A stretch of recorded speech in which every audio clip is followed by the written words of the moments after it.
Hola, ¿qué tal? Muy buenas tardes a todos y a todas las personas que nos acompañan hoy. Les agradecemos que estén conectados en este evento. Y bueno, pues mi nombre es Leila Hernández y en nombre de Grupo Cintus les doy la más cordial bienvenida a nuestro webinar de hoy, titulado ¿Cómo reconocer al ciberdelincuente con investigación forense? Antes de continuar, les compartimos que se encuentran en modo escucha. Si tienen alguna duda o comentario, pueden compartirnosla a través del panel que se encuentra activo en sus pantallas. Al final de nuestra sesión daremos un breve momento para poder darles respuesta. Y bueno, para acompañarnos hoy para desarrollar este tema, contamos con la participación de nuestro expositor Ramiro Pulgar. Él es líder de ciberinteligencia e investigación de fraudes. Vamos a contarles un poquito sobre su trayectoria. Él es estratega de alta gerencia en los campos de seguridad de la información y ciberseguridad. Cuenta con más de 23 años de experiencia y dentro de su carrera también tiene más de 30 certificaciones internacionales vigentes. Ha dictado entrenamientos técnicos y gerenciales en el campo de la seguridad y la ciberseguridad.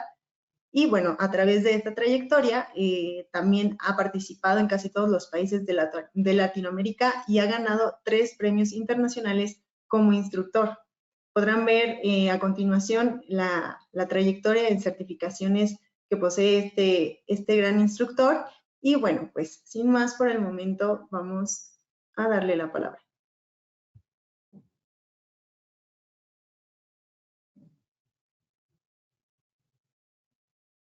Hola Ramiro, ¿qué tal? ¿Nos escuchas bien?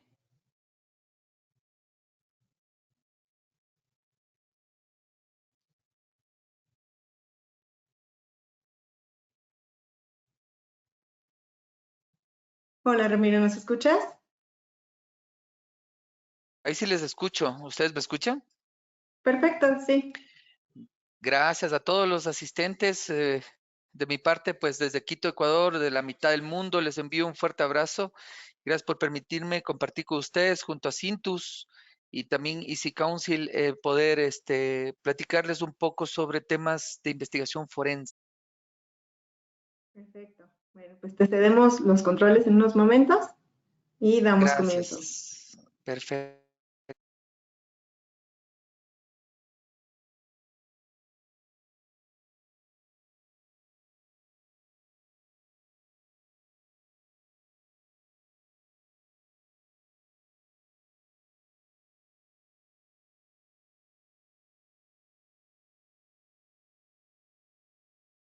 Ahí pueden visualizar mi presentación.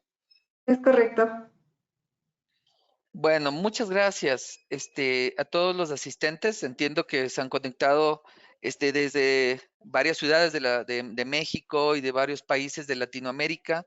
Así que es una de las cosas valiosas en el momento de recibir un entrenamiento, en este caso, por ejemplo, avalado por Easy Council, que es el Certified Hacking Forensic Investigator, en la cual pues la idea es de poder cubrir muchos ámbitos que conllevan a poder determinar quién es el que está por detrás de un delito, ¿sí? Porque lo que pasa es de que cuando nosotros nos enfrentamos a un ciberdelincuente, esta persona u organización está cometiendo un delito.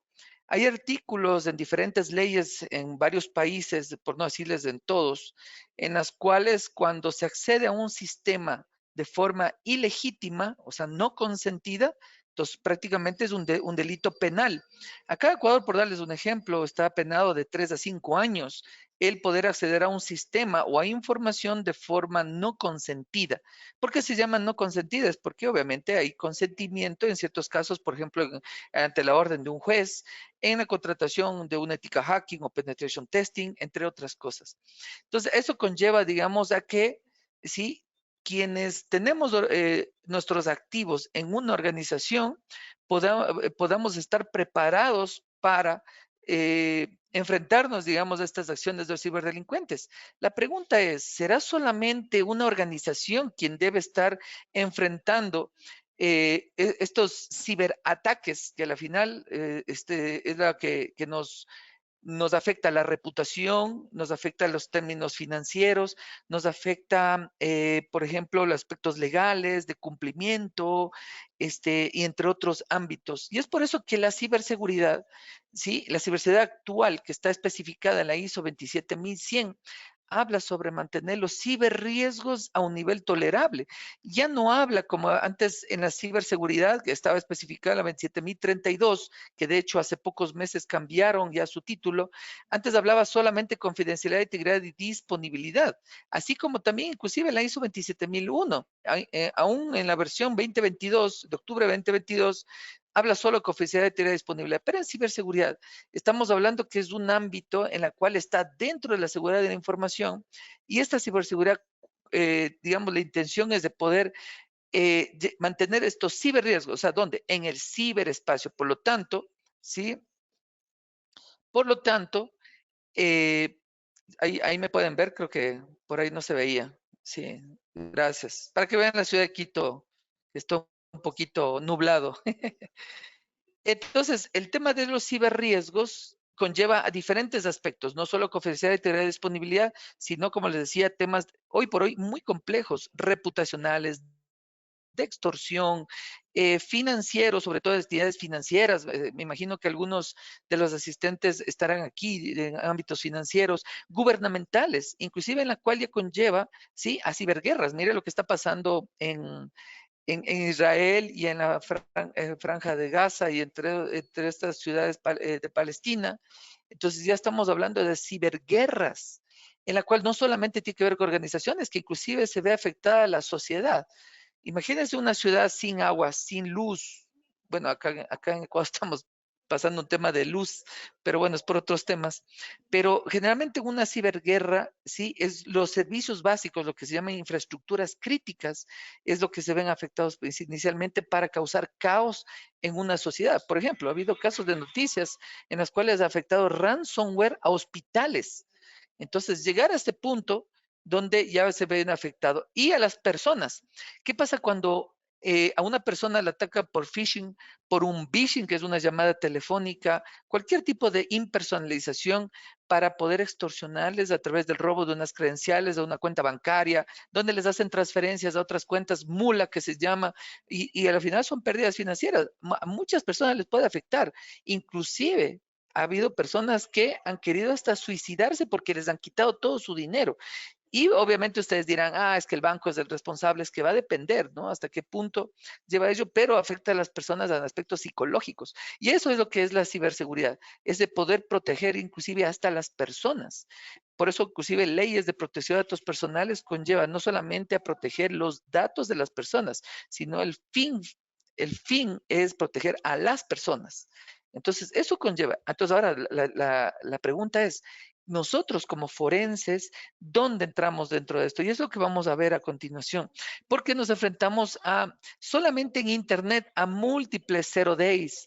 ¿Cómo hacemos a la final una investigación cuando ha sido comprometido un sistema post-incidente en la cual le tenemos que hacer una investigación del malware, tenemos que hacer una ingeniería reversa, tenemos que tratar de simular los artefactos que se llaman cuando tenga la fortuna de tener a ustedes dentro de los alumnos asistentes de este curso, vamos a ver cómo armar los artefactos para poder hacer la investigación de malware, en la cual pues, nos toparemos con muchos exploits de escalación de privilegios, de explotación de aplicaciones web, explotaciones, por ejemplo, con casos de manipulación en pendrives que se llama baiting, bueno, exploit remotos dirigidos a sistemas operativos, entre otras cosas. ¿Y qué es lo que pasa? Y es de que existen plataformas hoy en día en las cuales compran, venden estos zero days.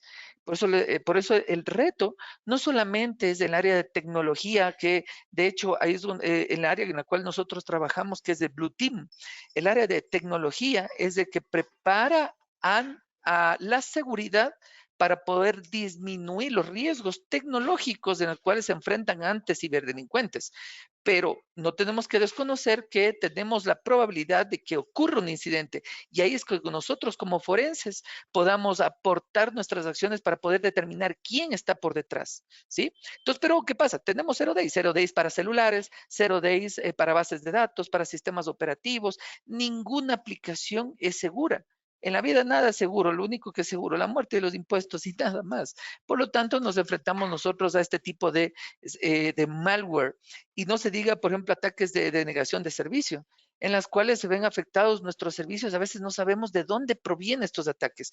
Y ahí, por ejemplo, en el entrenamiento vemos un concepto que se denomina real time forensic o forencia a tiempo real, en la cual consiste en que de una forma real, o sea, en línea, poder ir capturando los artefactos ya de por sí, lo que se llama un proceso en los hosts de sandboxing y en la red es de la captura de estos comportamientos para poder extraer los indicadores de compromiso. Los indicadores de compromiso en realidad son artefactos de tipo forense, ¿sí? Para quienes han escuchado esta palabra del indicador de compromiso, que se lo toma como ámbitos de ciberinteligencia, pero la ciberinteligencia está destinada a obtener esa información de fuentes abiertas, ¿sí? Y de otros ataques que provienen de otros sectores o de otros países, en las cuales esto ayuda a anticiparse a un ataque, pero en el ámbito forense permite estudiar, examinar, que se llama la palabra técnica, todas estas evidencias de capturas de memoria, capturas de extracción de las imágenes de los discos duros y cualquier otro artefacto que conlleve el estudio, digamos, de un caso. Y, por ejemplo, para el caso de negación de servicio, como le decía, ahí está parte del real-time forensic, que es capturar el tráfico, al menos durante un tiempo, porque normalmente, ¿cómo actuamos los forenses? De una forma muy reactiva. Apenas ocurre un incidente y cuando nos llaman, de hecho, ahí recién comenzamos nosotros a prepararnos para luego poder realizar el análisis y la examinación de la evidencia, pero probablemente el ataque ya ocurrió. Probablemente el exploit ya lo ejecutaron y no vamos a encontrar en la red. ¿Sí? Pues hay inclusive malware en la cual es de tipo fileless, que se llama, o sea, sin archivos, en las cuales solamente se lo ejecuta en la memoria y no encontramos evidencia, digamos, en los discos duros. Estos son técnicas antiforenses, ¿sí? De tipo malware fileless. Entonces, esto nos enfrentamos de momento de un ataque. Entonces, hay ataques como tipo de negación de servicio, que en realidad todas estas metodologías de ataques lo vemos en el entrenamiento Certified Hacker de DC Council, en la cual se ve cómo se realiza el ataque. Pero forense ya es el otro lado, cómo poder investigar posterior a un incidente. ¿Y qué es lo que pasa? Es que nos enfrentamos, como les decía, donde ya en la dark web encontramos estos tipos de artefactos. Y de hecho hay una combinación medio interesante de las actividades forenses también con ciberinteligencia, porque si nosotros encontramos este tipo de evidencias, por ejemplo, de la venta de 0 days, donde existen accesos que se encuentran vendiendo en la dark web por valores, por ejemplo, como dice acá, de 15 a 20 mil dólares. Sí, ¿por qué es importante extraer este tipo de evidencia? Porque uno de los propósitos que se tiene dentro del entrenamiento del CHFI es de que se tenga todas las evidencias en 5 principios que vamos a hablar a continuación para que sea sustentable durante un juicio. Si bien es cierto, hay dos tipos de, digamos, de casos que va a enfrentarse un forense a un tema, juicio que es de aspecto penal y uno administrativo. Hay organizaciones que dicen, no, yo no quiero poner ninguna demanda porque aquí me puede afectar la reputación, porque de pronto por temas de compliance o algo por el estilo, entonces solamente ámbitos administrativos. Listo. Sin embargo, todo este proceso hay que tratar de llevarlo de la mejor manera. Algo que vamos a ver en un concepto llamado cadena de custodia. Entonces, para que tenga este respaldo total de esta cadena de custodia, necesitamos nosotros obtener todos estos artefactos y entre ellos la información que nosotros podemos encontrar en la dark web, así como también nosotros podamos encontrar, ¿sí? Exploits, inclusive que esto podríamos nosotros tratar de, más bien, analizar, ¿sí? Para poder determinar cómo funciona un malware Y eso, proponer al resto del área de seguridad informática, a las áreas de tecnología, cómo es que puede funcionar un malware y poder determinar en conjunto las contramedidas tecnológicas, contramedidas de los procesos, porque recuerden que cuando ya ocurre un incidente, significa que cualquier control no fue efectivo o no existe. Esa es justamente las causas de un incidente, porque hubo un control o varios controles que no fueron efectivos.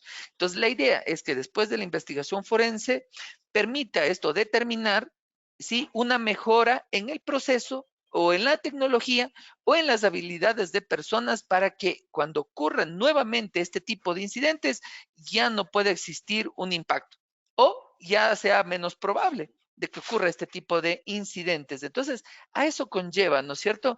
Entonces, por ejemplo, estudiar inclusive cuáles son el tipo de malware, los parches que aplican o algo por el estilo. Entonces, los forenses al final nos convertimos en recomendadores para la mejora.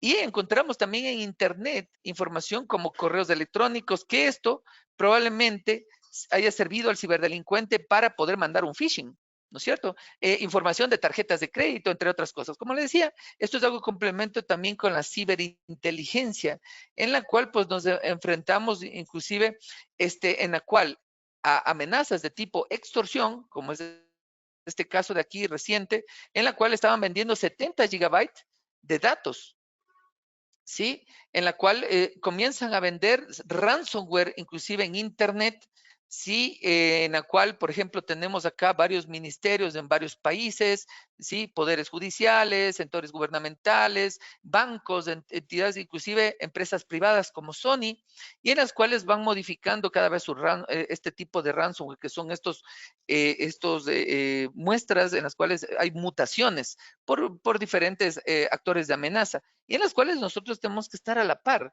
¿sí? Porque al enfrentarnos, digamos, con diferentes tipos de malware, puede ser de la misma familia, por ejemplo, el caso de Black Cat, ¿sí? Puede ser una Black Cat versión 2 modificado, entonces nosotros tenemos que volver a analizar este tipo de muestras para poder extraer estos indicadores de compromiso y sirva para alimentar a las herramientas de seguridad para que puedan detectar en tiempo real. ¿Sí? Detectar en tiempo real, yo qué sé, se los puede, inclusive por métodos como reglas Yara, en la cual incorporar a un antivirus, o un EDR, a un IPS de red o perímetro, a un NDR, entre otras actividades, ¿no? Pero la intención es de poder ir mejorando. Y uno, digamos, de los retos del área forense es la pregunta, ¿en dónde estamos dentro de la organización? Sí, porque toda la estrategia de ciberseguridad parte desde niveles ejecutivos hasta niveles operacionales, donde nosotros, digamos, estamos también colaborando con los aspectos de riesgos. Por el hecho de que hubo un incidente y nosotros estamos investigando un caso, significa que nosotros hemos encontrado probablemente una nueva técnica, táctica y procedimiento de ataque. Y entonces, con nuestra investigación, nosotros podríamos aportar a las áreas de riesgos. Oiga, ¿saben qué? Hay una nueva amenaza. Yo lo investigué. Aquí está la ruta del análisis. Así que yo recomiendo no solamente al área de tecnología que realiza la jardinización o la redefinición de la arquitectura, o la programación segura, sino que también este tipo de amenazas no han sido considerados dentro de las matrices de amenazas. Por lo tanto, si no existe una amenaza identificada, no hay un tratamiento de riesgo. Para quienes son asistentes de aquí que conocen una parte de riesgos, sí, pues de pronto les sonará y para que ustedes también vayan poniendo sus preguntas al final de esta charla, ¿sí? Entonces, esto conlleva a que todos estén involucrados, ¿no es cierto? Áreas de personas, activos, controles, entre otras cosas. Y aún más, cuando tenemos una complejidad de la red en las cuales tenemos arquitecturas, por ejemplo, arquitecturas de la nube, arquitecturas hoy por hoy que tenemos de Zero Trust, ¿sí? Donde antes, o más bien lo convencional es de tener arquitecturas basadas, o más bien la seguridad en defensa en profundidad que está especificada en la ISO 27033 y tenemos varios cumplimientos internacionales en los cuales aún más es más complejo, ¿no es cierto? De bancos PCI DSS, en hospitales IPA, en eléctricas NERCIP, entre otras cosas, y también en áreas de desarrollo como metodologías ágiles, entre ellas tenemos de DevSecOps, donde el desarrollo es mucho más rápido. Y cuando imagínense, tenemos un incidente, ¿qué es qué sería lo teórico, no? Ah, tengo un portal web que ya está comprometido, listo, tengo que analizarlo. La teoría dice que tengo que, antes de apagar, hacer el volcado de la memoria, luego tengo que extraer una copia bit a bit del disco duro y después desconectar el cable, así que listo. Pero ¿qué pasó? Es que no puedo dejar yo de que el negocio continúe con con un activo digital en este caso.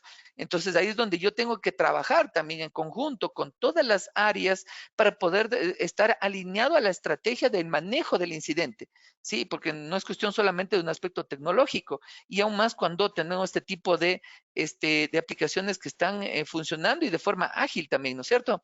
Entonces, ¿qué es lo que pasa? Nosotros como forenses, ¿sí? Que este es generalmente una actividad en la cual nosotros vamos a tratar de detectar, ¿sí? De forma proactiva, como le decía. Pero ¿qué pasa? Es de que los forenses, nosotros estamos aquí, lastimosamente, dentro de un proceso que está especificado en la ISO 27035, nosotros estamos en un proceso post-incidente. Nosotros vamos a hacer un análisis forense para obtener inclusive lecciones aprendidas, retención de la evidencia. De hecho, hay una ISO que es la 27037, en la cual indica todos los pasos, todo el proceso para gestionar la evidencia, desde desde la obtención hasta la preservación de la evidencia. Entonces, todo esto, ¿por qué? Porque esto tiene que formar parte de un proceso que se llama cadena de custodia para que el aspecto legal no se vea afectado. Porque el momento que se altere la evidencia, por lo tanto, esa evidencia se convierte en cero, se anula por parte, obviamente, del juez. El juez debe decir, no, es que ha sido alterada la evidencia. Entonces, por lo tanto, yo necesito tener este tipo de conservación y preservación. Entonces, tengo que tener una mejora y una evaluación del rendimiento, que significa de que yo necesite conocer que todo mi procedimiento ha sido evaluado de forma adecuada. Hay una NIS que es la 800-61. Esta NIS habla sobre el manejo de incidentes, ¿sí? En la cual nosotros, a la par del equipo, el CSIRT o el CERT o un SOC o algo por el estilo, no solamente ellos tienen que prepararse, nosotros también tenemos que prepararnos para poder realizar de forma oportuna, ¿sí? A pesar de que eso no está dentro de los principios, pero una parte de la experiencia es hay que ser oportunos. No es lo mismo que yo manejo un incidente, un segundo, estoy exagerando, un segundo después de detectarse el incidente, a que yo diga, no, ¿sabe qué? Yo tengo feriado mañana, así que voy a actuar el día lunes. Ahí se puede perder un montón de evidencia. Entonces, por lo tanto, pues tiene que ser oportuno. Y para eso, durante la preparación, yo necesito tener preparado mi laboratorio forense, mis herramientas, mis procedimientos, cómo voy a mantener la cadena de custodia, cuáles van a ser los componentes que yo probablemente, dependiendo del escenario del incidente, yo tengo que obtener cada uno de estos artefactos, ¿no es cierto? Y entonces en la detección y análisis necesito yo saber si voy a utilizar una herramienta open source, una herramienta comercial, si de pronto en el laboratorio forense yo voy a tener discos duros donde voy a almacenar la evidencia o no lo tengo, inclusive interfaces que me permiten obtener los diferentes evidencias. No es lo mismo que yo tenga la evidencia de un teléfono Android a de un iPhone, o que de pronto lea un disco duro, por ejemplo, de tipo IDE, a un disco duro de interfaz de M.2. Entonces, todo eso tengo que yo ir preparando para poder luego analizar esta evidencia. Y en el momento del análisis, yo necesito tener un buen procesamiento, lectores rápidos de las interfaces, necesita tener almacenamiento y una memoria adecuada para que este análisis pues sea oportuno. De hecho, hay laboratorios en los cuales sí se están armando desde la nube. Hay AMIs, por ejemplo, el caso de Amazon, que son las instancias en las cuales ya traen preparado estos recursos para realizar el análisis, digamos, de las evidencias, donde algunas de ellas ya están preparadas con GPUs, con Graphical Process Units. ¿Por qué es esto? Porque hay escenarios de incidentes en la cual conlleva a que, y esto es de lo que tiene que ver técnicas, vamos a ver rápidamente técnicas antiforenses, en las cuales pues los ciberdelincuentes ponen passwords en los archivos, ya sean cipiados o de Word, o también cifren los discos duros, ¿sí? Nos tocó una vez, de hecho, en un caso de un cajero automático, en la cual abrieron el cajero y habían puesto un dispositivo, un router muy pequeño, en la cual después de descubrirse el incidente, estuvimos analizando este router muy pequeño en la cual estaba cifrado el pendrive donde estaba almacenándose todo lo que iba capturando, en este caso el tráfico de cajero, hacia el core del banco, y también estaba con un password muy fuerte de la red inalámbrica, el cual no pudimos craquear porque sí estaba o sea, estaba muy complejo, igual el cifrado. Entonces estuvimos tratando de craquear por un mes, pero definitivamente no se pudo. Entonces, miren esos casos de ámbitos antiforenses en los cuales no pudimos analizar en ese caso, ¿no? Ha habido otros casos en los cuales no ha habido ningún tipo de inconveniente. Y miren dónde nosotros participamos también, en la contención. ¿Por qué? Porque con todo lo que nosotros oportunamente comenzamos a investigar, ¿sí? Tanto lo que es volcado de memoria, los discos duros, entre otras cosas, ya vamos sacando artefactos y por lo tanto ya podemos nosotros indicar, ¿sabes qué? Blue Team, área de tecnología, seguridad informática, he encontrado este indicador de compromiso o he encontrado esta táctica, técnica, procedimiento, la cual con esta manera nosotros podemos contener. Entonces, eso nos va a permitir nosotros ir mejorando en nuestras lecciones aprendidas y eso forma parte de nuestro equipo, en nuestro equipo de manejo de incidentes, porque durante la obtención de todo este análisis, eso está especificado en el 800-86, para poder colectar la evidencia, examinar la evidencia, luego realizar el análisis y luego realizar el reporte, porque al principio nosotros tenemos simplemente un medio. De estos medios obtenemos los datos, de estos vamos a tener la información de tipo forense y de ahí vamos a extraer la evidencia, ¿sí? De un formato, digamos, en lo que se llama cadena de custodia.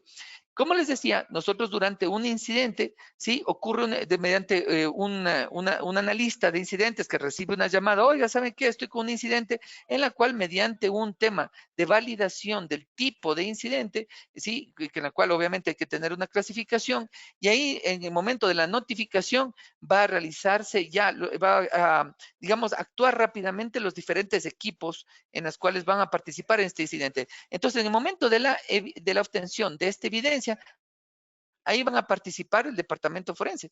Con toda esa evidencia, rapidito, ¿sí? Rapidito, la obtención en vivo, la obtención de dispositivos que han estado apagados, y no solamente estoy hablando de sistemas Windows, Linux, sino también estoy hablando probablemente de routers, de switches, de firewalls, de IPS, y entre otros dispositivos que probablemente han sido comprometidos y forman parte de este caso, ¿sí? Y con este tipo de análisis es que yo voy a poder participar dentro de este proceso.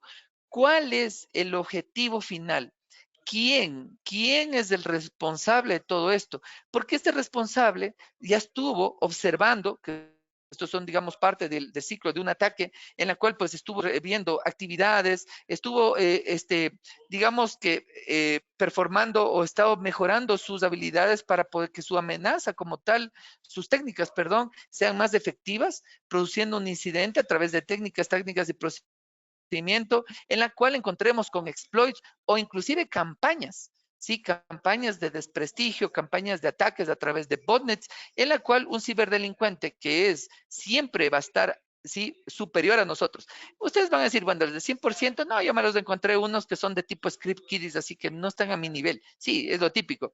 Pero quien produce un incidente es de que está por detrás. Por eso hay un concepto que se llama APTs, APT, perdón, que se llama Advanced Persistent Threat, que son amenazas, ¿sí? Que son amenazas que son persistentes. Probablemente están atacando por días, por semanas, meses o años inclusive, en la cual pues mediante técnicas avanzadas pueda afectar a un sistema. Pero bueno, lo principal es saber quién está por detrás. Entonces, cuando nosotros hacemos la investigación, existen 5 principios. Lo importante es de que con todas nuestras pruebas sean entendibles por los jueces.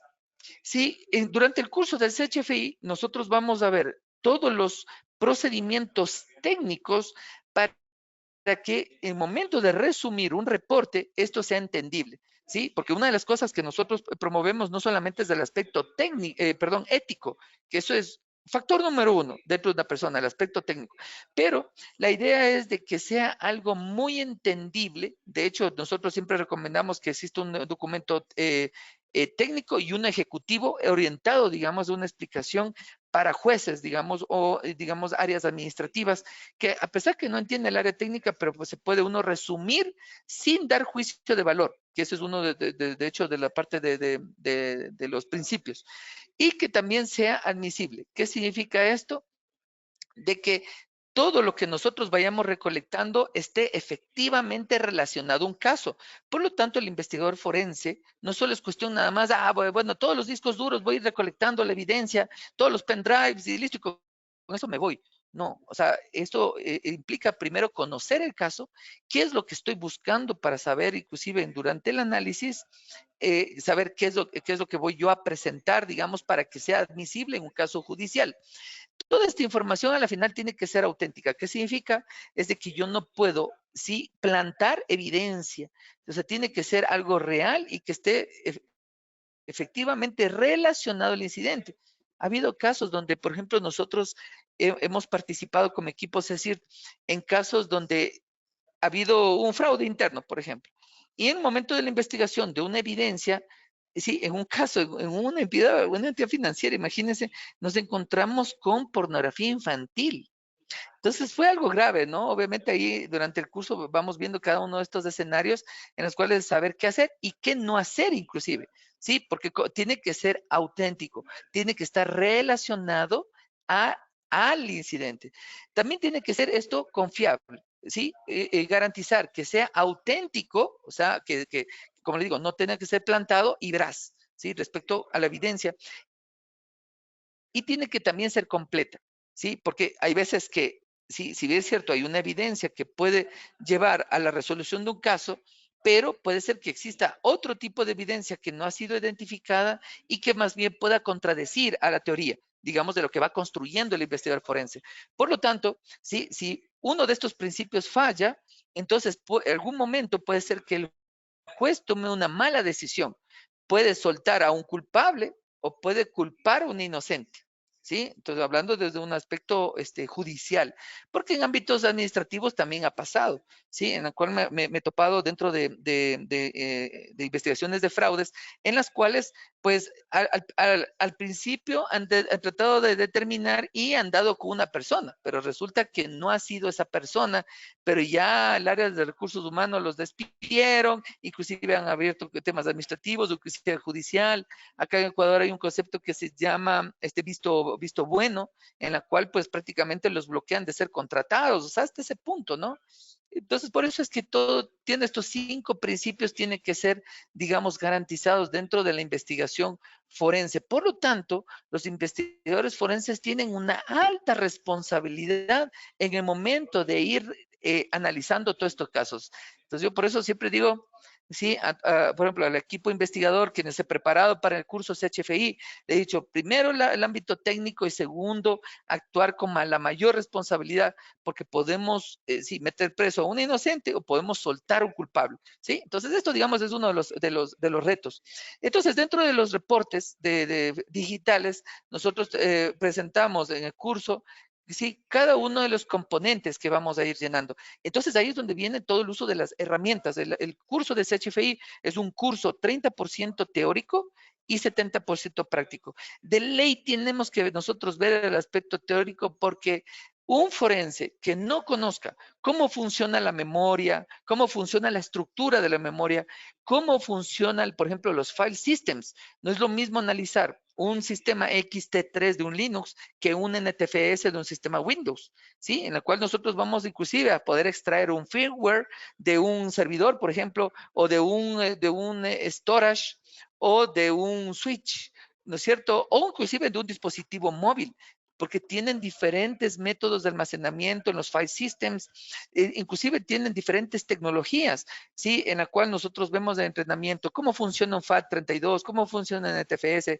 cómo funciona en Extension 2, Extension 3, un HPFS, ¿sí? Entonces, todas esas teorías es de que nosotros debemos conocer para que en momento que al entender cómo funcionan los file systems, ahí es cuando sabemos cómo se borran los archivos, cómo se liberan los nodos índices, cómo es que al final se elimina o no se elimina la información. Su sistema Windows, se va primero a la papelera, pero si no, no se va a la papelera, entonces, ¿cuáles son los indicadores? ¿Cuáles son los parámetros?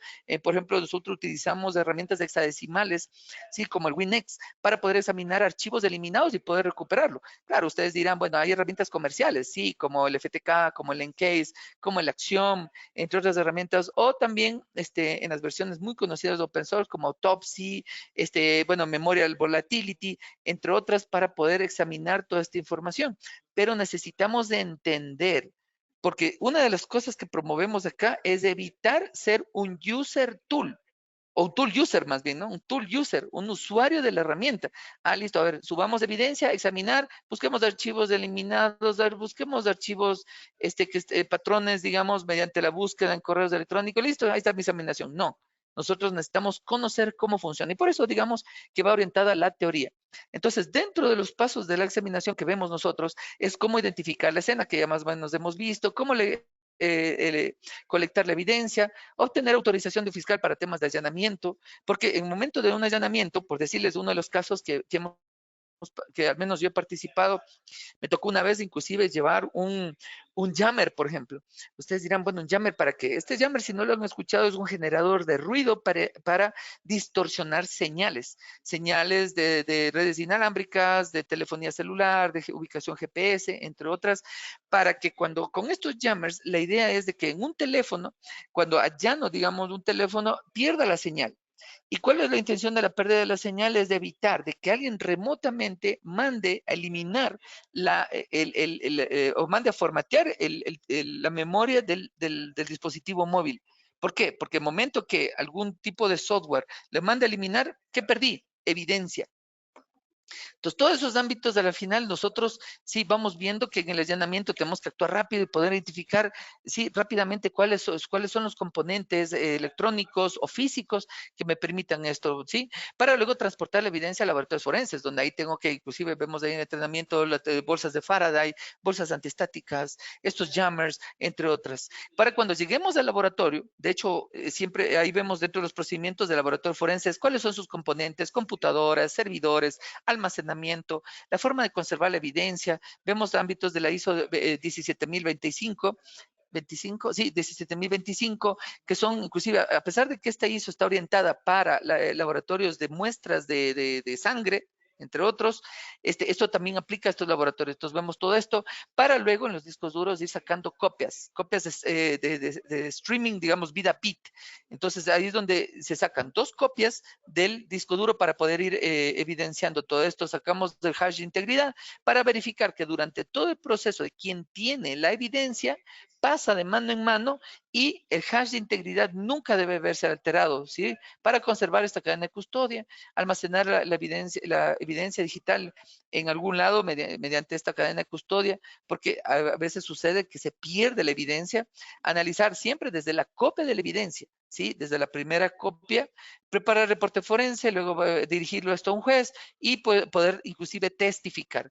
Entonces, dentro de las reglas de examinación, tratar de minimizar las opciones, ¿no? Siempre dirigido a la autenticidad, no alterar nunca la evidencia, por eso es del ámbito ético, siempre seguir la cadena de custodia, ¿sí? Porque en un momento nos pueden inclusive ir en contra nuestra, ¿sí? Manejar con cuidado, excederse a la base no excederse la base de conocimientos, inclusive utilizar software que sea, digamos, avalado, sí, porque inclusive dentro de ciertas regulaciones a nivel internacional, sobre todo Europa, Estados Unidos, en las cuales inclusive dice, estas herramientas sí utilizar y cuáles otras no, ¿sí? Y documentar cualquier otro cambio, ¿sí? Entonces, ¿qué es lo que pasa? Sí, dentro de lo que nosotros vemos en los entrenamientos de Easy Council, sí, digamos que nosotros manejamos un material que es en línea mediante una plataforma que se llama Bookshelf, y aquí es donde vemos nosotros todo el contenido del entrenamiento. Es un entrenamiento que inclusive se lo puede descargar en los teléfonos, en sus Windows o en sus Mac, en las cuales está disponible en formato offline. Y así puede uno ir, yo que sé, en un tren, en un bus, ¿sí? Ir leyendo, digamos, o también de tipo audiobook, ahí tiene la opción también para que le vaya leyendo todo lo que va, se encuentra aquí, ¿no? Dentro de lo que es disponibilidad. Entonces, dentro de lo que es la capacitación, ¿sí? Del CHFI tiene 16 módulos, en los cuales resulta ser muy interesante. Y entre ellos, por ejemplo, donde vemos cómo poder realizar, ¿sí? La extracción, las extracciones en vivo, las extracciones de dispositivos que estén, digamos, apagados, ¿sí? Entonces, el material, digamos, está orientado prácticamente a explicar cada una de las teorías, ¿sí? Y en la práctica lo vemos a través de laboratorios, ¿sí? Las máquinas virtuales en las cuales los vemos tanto en iLabs como en máquinas en sus workstations personales, en la cual pues vamos analizando. Entonces vamos analizando en dos Windows, un Linux, perdón, un Windows 11 y un servidor Windows 2022. Entonces con eso vamos viendo es a la final emulaciones de un ataque. Obviamente ya está todo preparado, ¿no? Dentro de los laboratorios para hacer la investigación de volcado de memoria, muestras, digamos, de discos duros, la extracción de discos duros, file systems eliminados, archivos eliminados para hacer la recuperación de las tablas de MBR, para la extracción de archivos eliminados en diferentes sistemas operativos Windows, Linux, para los casos, por ejemplo, en el cual, por ejemplo, cómo poder extraer, digamos, el orden, ¿no? Primero la memoria, luego el disco duro. ¿Qué pasa cuando, por ejemplo, un equipo se encuentra apagado, si es un teléfono o es un computador? Entonces ahí está algunas reglas, como por ejemplo, nunca trabajar sobre un ambiente real, ¿sí? Y hay los diferentes tipos de adquisiciones, como por ejemplo, de adquisiciones de bit a bit, la extracción de artefactos, por ejemplo, de los PCTs, de los cookies de navegación, los archivos temporales, los registros del sistema, los logs del sistema y todo eso que vamos viendo cada uno de estos componentes haciendo a la par, ¿sí? Con los laboratorios forenses, como le decían, ya sean iLabs o CyberQ, dependiendo en lo que venga dentro. ¿Y qué es lo que pasa? Es que al final nosotros nos vamos a topar con retos, retos que va a ser muy complejos. Entre ellos son las técnicas antiforenses, que esto lo que va a hacer es dificultar la investigación por parte del examinador. Entonces, ¿qué ámbitos de, digamos, de técnicas antiforenses? Como por ejemplo, la eliminación de los archivos. Entonces, aquí vamos a ver, por ejemplo, cuando sucede la eliminación de un archivo, en el caso de FAT32 y NTFS, en la cual durante la examinación de estas imágenes de forma hexadecimal, cómo poder reconocer que un archivo ha sido eliminado, ¿sí? De forma hexadecimal, ¿sí? En el caso FAT32, por ejemplo, se antepone con tres letras, que es la E5H, que es, bueno, que es una palabra en hexadecimal, y en NTFS se antepone con la palabra bitmap. Entonces, así es como nosotros vamos a poder ir reconociendo estos bloques de datos que han sido liberados, donde ya no tiene un hondo índice apuntando, digamos, a estos archivos eliminados. Hay otras formas también de técnicas antiforenses, entre ellos de cracking. Entonces, nosotros vamos a ver acá, dentro de lo que es el entrenamiento, cómo poder hacer cracking por ejemplo, a un sistema que tenga, digamos, un login. Porque cuando yo voy a hacer una obtención, digamos, de la evidencia, puede ser que me toque con un computador encendido y que esté bloqueado. Entonces yo lo que hago es desconectar físicamente el cable para que pues, se pueda almacenar toda la evidencia en la memoria, también en los archivos de paginación, ya sea en Windows como en el Linux, ¿sí? Que cada cual tiene su nombre. Por ejemplo, en Linux se llama swap, y con eso no perder evidencia. Pero, ¿qué es lo que pasa? En el momento de levantarlo, sí, si bien es cierto, un Windows o un Linux, yo puedo sacar el password de administrador y con eso puedo yo examinar los diferentes componentes o ir examinando de forma hexadecimal o a través de alguna aplicación como Autopsy. Pero, ¿qué pasa si nos tapamos con nosotros con un file system cifrado, con password y aún más que sea complejo? Entonces, hay procedimientos que es lo que vamos a ver en el entrenamiento de cómo tratar de sacar el password del file system, sacar el password de los archivos en Word, en PDF, en .zip, en .rar, entre otros, inclusive utilizando herramientas de cracking. Sí, como por ejemplo, bueno, hay algunas herramientas dependiendo del tipo de file system y archivos, pero más que nada, cómo interactuar con diferentes dispositivos de hardware, como por ejemplo los GPUs, los Graphical Process Unit, que esto va a permitir acelerar hasta más de 100 veces, ¿sí? El cracking. Entonces, por lo tanto, pues se requiere que estos laboratorios forenses contengan, ¿sí? Estos tipos de componentes para realizar este procedimiento. Entonces ahí vemos herramientas para poder realizar el cracking, ¿sí? Para las diferentes file systems de archivos que han sido puesto un password, ¿no? Y hay otro tipo de técnicas antiforentes como también es la steganografía, ¿sí? Ahí sí me pueden observar, por si acaso. Congeló Sí, un ¿no? poquito Se tu está escuchando. pantalla. Gracias. Listo. Listo, gracias. Perfecto, gracias. Entonces, dentro de las otras técnicas más complejas en cuanto a la antiforencia, tenemos la steganografía. Pero esto va a depender mucho del caso, en el cual, si, por ejemplo, casos de narcotráfico, casos de terrorismo, en la cual ya conlleve a que se oculten mensajes dentro de objetos de archivos, como por ejemplo, ¿qué pasó en el 11 de septiembre, por ejemplo, en Estados Unidos con las Torres Gemelas? Decía que las formas de comunicación entre los terroristas utilizaba steganografía para poder comunicarse entre los terroristas. Entonces utilizaban páginas, por ejemplo, de recetas de pasteles, ¿sí? De pasteles para poder ver, digamos, las recetas supuestamente, pero tenía por detrás, sí, mensajes que quien conoce la forma de poder recuperar el mensaje, entonces puede a la final obtener de estos objetos el mensaje final. Entonces, esto es lo que nosotros vamos también a ver dentro del entrenamiento de técnicas antiforenses, de cómo ir reconociendo en qué objetos se encuentra esta información y qué mensajes son las que se encuentran ocultos, ¿sí? Y hay otros, digamos, también métodos en los cuales nosotros vemos dentro de los entrenamientos de cómo sobreescribir, ¿sí?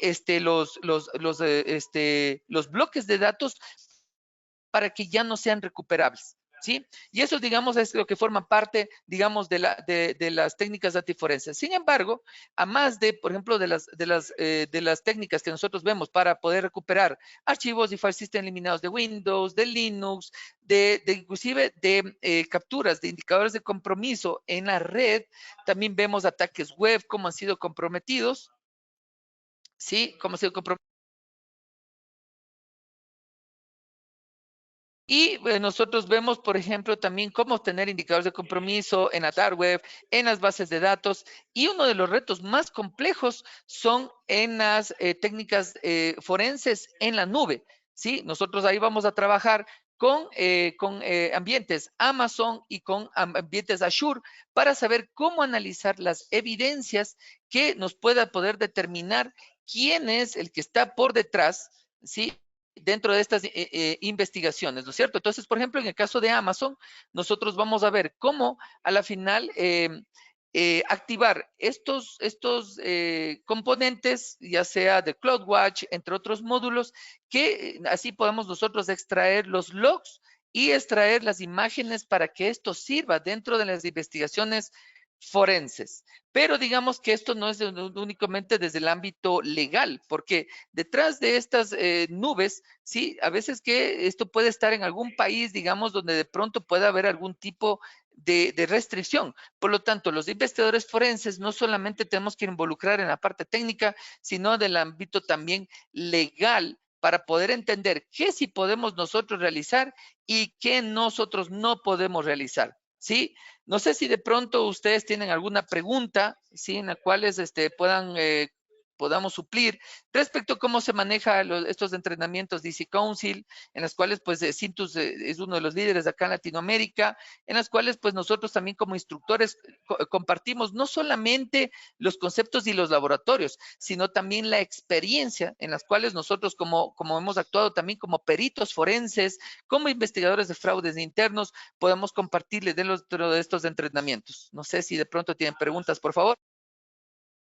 Así es, bueno, tenemos una preguntita, en un momento te la compartimos.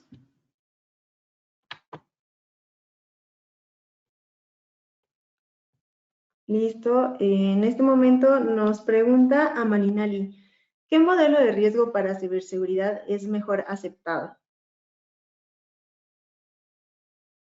Claro, bueno, si bien es cierto, existen varios, digamos, metodologías de riesgo a nivel organizacional. Si bien es cierto, hay metodologías como la ISO 31000 o la 27005 desde ámbitos tecnológicos. Sin embargo, existe hoy por hoy algunas metodologías para poder realizar la investigación, ¿sí? La investigación de un incidente. Entre ellos, sí, tenemos dentro de las metodologías de threat modeling, no sé si pueden ver mi pantalla, creo que no se lo vea, pero bueno, lo voy a mencionar nada más. Hay una metodología para, sí, dentro de las investigaciones de fraudes llamada PASTA, sí, no sé si para la persona que preguntó es familiar esto. PASTA hace referencia a las etapas del proceso de simulación de ataques y análisis de amenazas, ¿sí?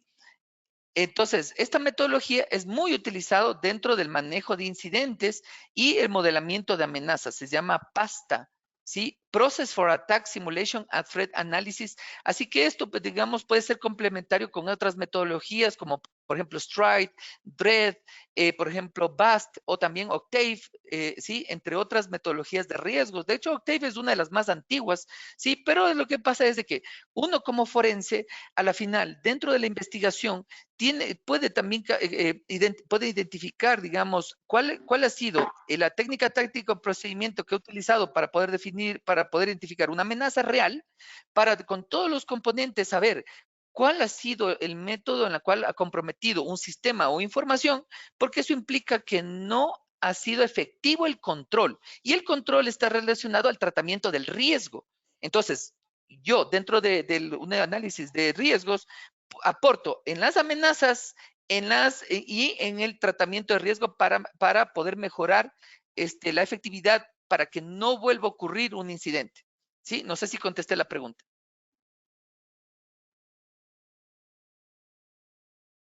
La metodología se llama PASTA, ¿no? Por si acaso ahí les pongo dentro del chat.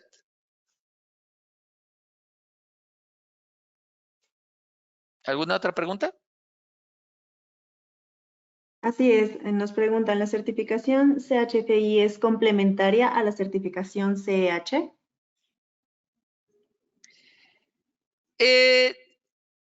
¿Qué es lo que sucede? Y es que para un investigador forense, uno de los retos importantísimos es saber manejar las evidencias. Entonces, ustedes dirán, bueno, un investigador forense necesita conocer cómo se implementa un servidor web, cómo se implementa un sistema operativo, cómo se implementa un equipo de networking. Entonces, ¿por qué? Porque al final está examinando un file system de un Windows, una memoria de un Linux, está analizando el firmware de un equipo de networking, también de un dispositivo celular. Pero lo que pasa es de que ir conociendo mucho de esto va a ser imposible. Por lo tanto, necesita trabajar en equipo. Ahora, respondiendo a la pregunta, es lo mismo concepto. Yo necesito también saber cómo es que un ciberdelincuente actúa. Entonces, obviamente sí. Es como que, por ejemplo, a un policía no le enseñan a disparar un arma porque hay leyes, por ejemplo, pasan aquí en Ecuador, que un policía no puede disparar si es que el delincuente no le dispara primero. Entonces, por lo tanto, no puede disparar. Entonces, si el otro no le dispara, entonces el policía no puede disparar. Por lo tanto, entonces yo digo, bueno, entonces si yo no puedo disparar, entonces no aprendo a manejar la pistola. Solo debería saber el delincuente a disparar una pistola. Es lo mismo. Entonces, yo necesito conocer las técnicas de hacking para poder entender mejor el comportamiento del ciberdelincuente y saber qué es lo que estuvo buscando a través del análisis de los artefactos de mis evidencias. Entonces, es totalmente complementario, ¿sí? Para un curso, para quien se dedica a ámbitos de Red Team, para ámbitos, digamos, de ética hacking, no necesariamente debe conocer a fondo, digamos, ámbitos forenses, pero cuando sí, si el delincuente dice, a ver, yo necesito ocultar mi ataque, por lo tanto, yo necesito saber cómo es que un forense podría analizar y me podría detectar. Ah, lo que pasa es que si utilizo este comando, o utilizo esta opción, o utilizo esta herramienta, o utilizo esta táctica, técnico, procedimiento, me va a descubrir el forense. Por lo tanto, necesito utilizar esto para poder ocultar. ¿Sí me hago entender? Entonces, son complementarios el Certified Hacker con el Computer Hacking Forensic Investigator. De hecho, en el ámbito de tecnología, justamente eso se lo ve cómo poder realizar jardinización y arquitecturas seguras de los sistemas de tecnología en el curso Certified Network Defender. De hecho, los tres son complementarios en sus diferentes roles, ¿no? No sé si contesté. Me parece que sí. Vamos con una otra pregunta de Andrés. ¿Hay algún requisito previo para participar en esta formación? Al menos tener los fundamentos de cómo funcionan los sistemas operativos, Windows y Linux, ¿sí? Al menos los fundamentos. No hablo de que ya haya tenido experiencia en extraer evidencias o analizar, no, no, para nada. Por lo menos saber de qué se trata un NTFS, una extension 3, ¿sí? Cómo funciona un servicio web, una base de datos, para que con esos fundamentos sí pueda luego ya incorporarse toda la metodología forense dentro del análisis, ¿no? Porque sí, una persona de pronto que no conozca qué es NTFS, no, o FAT32 o sí, digamos que se volvería un poco complejo, ¿no? Porque la idea del entrenamiento es trabajar sobre ya estos fundamentos para poder hacer el análisis de ello, ¿sí? Pero son fundamentos en realidad, es algo muy sencillo. Perfecto. Bueno, pues por el momento cerraremos las preguntas. Los invitamos a que nos sigan compartiendo sus dudas y comentarios a través de nuestro correo contacto@cintus.com.mx. No sé si deseas agregar algo más respecto al tema para que pasemos a darles información importante Sí, a sí, sí. nuestros asistentes. El entrenamiento SHFI consta de un entrenamiento de 40 horas, ¿sí? Como cualquier otro entrenamiento, nos faltaría tiempo porque es extenso el conocimiento. Sin embargo, como les decía, lo interesante de estos entrenamientos es que va enfocado a que vaya dirigido no solamente a certificarse, sino que tenga resumido, ¿sí? La experiencia, no solamente el instructor, sino de todo el tema que abarca Easy Council, el cual está avalado por la ANSI, y en la cual pues esta certificación que ustedes van a obtener, sí, lo va a ser reconocido a nivel mundial. Por lo tanto, digamos que la oportunidad de laboral, la oportunidad de crecimiento se vuelve exponencial en el momento que ustedes obtienen esta certificación, porque, como les decía, no solamente es un tema administrativo en una investigación, un fraude, sino también el poder participar en casos reales de investigaciones de comprometimiento, pues he visto casos, bueno, he participado también en temas gubernamentales, que ha sido, algunas cosas, noticias, y ahí es donde se aprende bastante ya en el campo, ¿no? Pero entonces la experiencia es donde se ve aquí. Una vez pasado el examen, de certificación, que desde el primer día que toman el curso tienen un año para rendir el examen. Sí, ustedes pues la duración de la certificación son 3 años en las cuales pues ustedes pueden utilizar, inclusive se puede renovar a través de la presentación de créditos educativos que se llama para conservar su certificación de forma indefinida mientras ustedes vayan subiendo estos créditos educativos. Pero digamos que no es cosa del otro mundo, hay muchos profesionales certificados en varios países, así que pues esperamos contar también con ustedes. Muy bien, pues muchas gracias por compartirnos esta información tan completa y desde luego por compartirnos tus conocimientos. Les tenemos una grata noticia para aquellas personas que deseen justamente capacitarse y obtener esta credencial Computer Hacking Forensic Investigator. Actualmente contamos con un 20% de descuento y facilidades de pago a meses sin intereses para aquellas personas que deseen aprovecharlo por el lanzamiento de este programa en Grupo Cintus, ¿sí? Dentro de nuestra oferta. Y bueno, pues no queda más que agradecerte a ti, Ramiro, por tu tiempo, también a todos los asistentes. Les informamos que dentro de una hora les llegará un correo con nuestro canal de YouTube y con un certificado simple por la participación en este evento a las personas que se conectaron el día de hoy, perdón. Y también la semana que viene les vamos a estar compartiendo la grabación del evento para que puedan revivir esta sesión, para que puedan consultar la información y vamos a seguir atentos de cualquier duda o comentario que puedan tener, pues dentro de nuestros canales, nuestras redes sociales y también dentro de pues nuestro correo electrónico que es contacto@cintus.com.mx. Y bueno, pues si no hay nada más que agregar por el momento, les agradecemos a todos por su tiempo. Que tengan una excelente tarde. Muchas gracias, Ramiro.